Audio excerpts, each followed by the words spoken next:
அனைவரையும் வரவேற்கிறேன். தூத்துக்குடி விளாத்துக்குளம் பகுதியில பள்ளி மாணவி கல்லூரிக்கு செல்லும் பொழுது கொடூரமான முறையில கற்பழிச்சு கொலை செய்யப்படுறாங்க. அந்த வழக்குல தர்ம முனீஸ்வரர் அப்படிங்கிறவரு கைது செய்யப்படுறாரு. தூத்துக்குடி போக்சோ நீதிமன்றம் அவருக்கு இரட்டை தூக்கு தண்டனை வழங்கப்படுது. அந்த தூக்கு தண்டனையை உறுதிப்படுத்த வேண்டும் அப்படின்ட்டு மதுரை அமர்வு நீதிமன்றத்துக்கு காவல்துறை தரப்புல ஒரு மனு கொடுக்கப்படுது.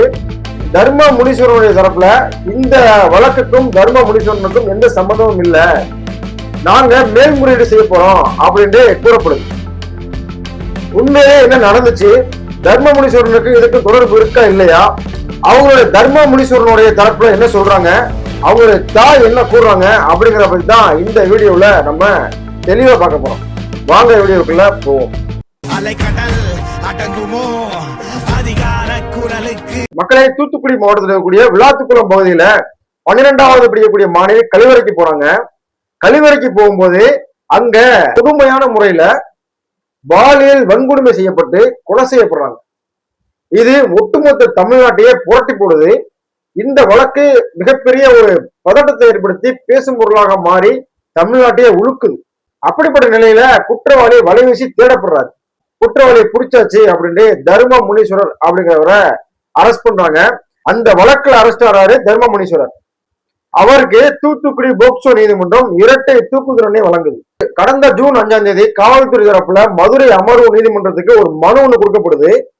அந்த மனு என்னன்னா, இந்த தூக்கு தண்டனையை உறுதிப்படுத்தணும் அப்படின்னு ஒரு மனு கொடுக்குறாங்க.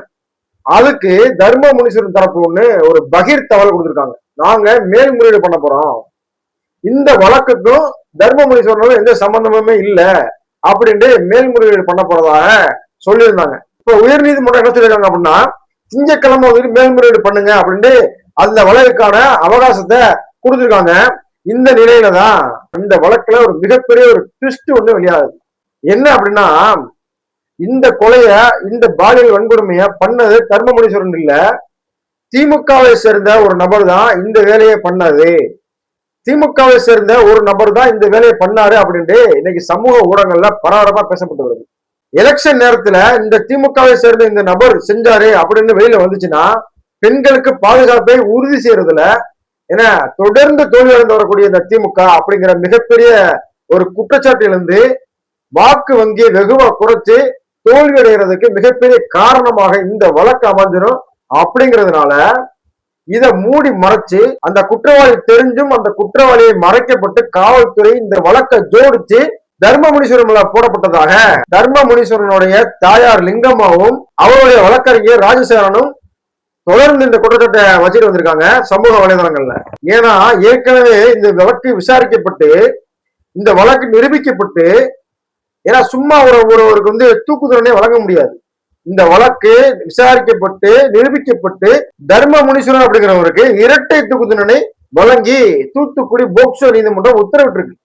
இந்த நிலையில இந்த வழக்குக்கும் தர்ம முனீஸ்வரனுக்கும் எந்த சம்பந்தமும் இல்லை, இதுக்கு திமுகவை சார்ந்த ஒரு நபர் தான் காரணம் அப்படின்னு மேல்முறையீடு பண்ண போறதா சொல்லப்படுது. இந்த நிலையில முன்னாள் முதலமைச்சர் மு.க. ஸ்டாலின், கனிமொழி, அது மட்டும் இல்லாம உதயநிதி ஸ்டாலின் இவங்க எல்லாம் சேர்ந்துதான் இந்த வழக்கை மூடி மறைக்க சொன்னாங்க, காவல்துறைக்கு பிரஷர் கொடுத்தாங்க.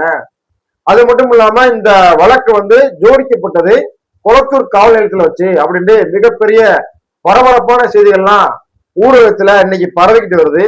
இது என்ன நடக்க போகுது, தர்ம முனீஸ்வரனுக்கு வழங்கப்பட்ட இரட்டை தூக்கு தண்டனை அந்த நிலை மாறுமா, இல்ல உண்மையான குற்றவாளி அவர்தானா, இல்லை உண்மையான குற்றவாளியை இனிமே தான் தேடி கண்டுபிடிக்கணுமா, இதுல ஒளிஞ்சிடக்கூடிய ரகசியம் என்ன?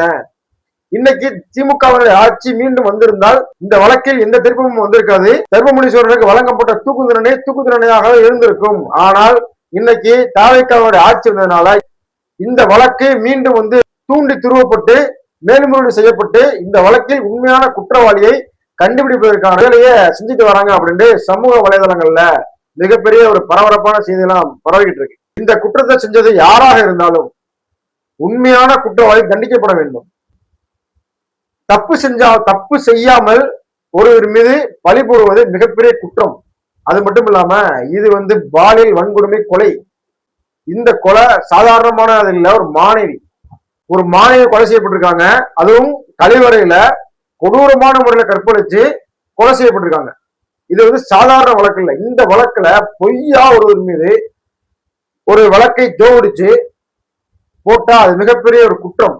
அதனால யாரு தப்பு செஞ்சாங்களோ, யாரு குற்றவாளியோ அவர் முகத்திரை கிழிக்கப்பட்டு, குற்றவாளி யாராக இருந்தாலும், தர்மமுனீஸ்வரனாக இருந்தாலும் இல்ல தர்மமுனீஸ்வரன் இல்லை வேற ஒரு நபர் அப்படின்னாலும் யார் குற்றவாளியோ அந்த குற்றவாளியை தண்டிக்கப்பட வேண்டும். இந்த மாதிரியான கேவலமான நிலையிலிருந்து இந்த சூழ்நிலை மாற வேண்டும். ஏன்னா தப்பு செய்யற ஒருத்தன், பாதிக்கப்படுற ஒருத்தன், தண்டனை அனுபவிக்கப்படுற ஒருத்தனா. எங்க ஊர் பக்கம் ஒரு பழமொழி சொல்லுவாங்க, நொங்கு திண்டவன் ஓடி போயிட்டானா, அதை நோண்டி பார்த்தவன் மாட்டிக்கிட்டானா அப்படின்னு. அந்த கதை தான் இன்னைக்கு தமிழ்நாட்டுல தலைவரிச்சு ஆடிக்கிட்டு இருக்கு. இந்த நிலை மாறி குற்றவாளிகள் தண்டிக்கப்பட வேண்டும், நிரபராதிகள் விடுவிக்கப்பட வேண்டும். யாராக இருந்தாலும் சரி, தர்மமுனீஸ்வரன் குற்றவாளியாக இருந்தால் அவருக்கு நிச்சயமாக தண்டனை வழங்கப்பட வேண்டும். தர்மமுனீஸ்வரன் ஒருவேளை நிரபராதியாக இருந்தால் அவர் தண்டிக்கப்படக்கூடாது அப்படிங்கறதான் நம்மளுடைய கருத்து. நம்மளுடைய சேனலை சப்ஸ்கிரைப் பண்ணி, லைக் பண்ணி, ஷேர் பண்ணுங்க. மீண்டும் ஒரு முக்கியமான வீடியோவில் பார்ப்போம். பை. விரட்டி விரட்டி வெளுக்க தோணுது அதிகாரத்தின்